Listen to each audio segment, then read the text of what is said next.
مزمور 16. تو ونلی مردیان دنیا میم بیسم.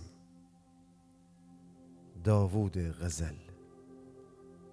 خدایا مرا محافظت بکن، چونکی ترا پناه باوردم. خداونده بگفتم تو می سروری، هیچ خورم چیزی نرم جز تو. ولی مقدس آدمانی که زمین سر ایسایدی اوشن پیل کسانی ایسیدی که تمام می دل خوشی اوشن جاییسه.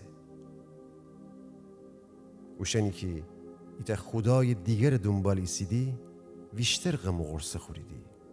اوشن خدایان ره نه قربانی خونه فکنم و نه اوشن نامه به زبان آورم. ای خداوند، تو می نصیبی که مرا مقرر بوسته و می پیاله تو می سهم میره دری. می حد و حدود خورم جا جگایانی ایسه که میشیم بوسته. خورم ارسی ایسه که مرا فرسی. خداوند متبارک خنم که مرا نصیحت کنه.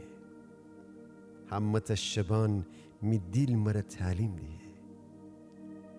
خداوند همیشه می ورجه درمه، چونکه می رست دست ورجه ایسه جمی جا سر تکان نخورم. هنه وسی می دیل شاده و تمام می وجود خوشحاله. می جسم و جانم امن و امان منه، چونکه تو ونلی مردیان دنیا میم بیسم و من که تی سر سپرده ایسم بعد مردن جبین بشم. تو مرا یاد دهی که چطوری ابدی زندگی فرسم. تی راست دست جایم خوشیان تا ابد ادامه داره.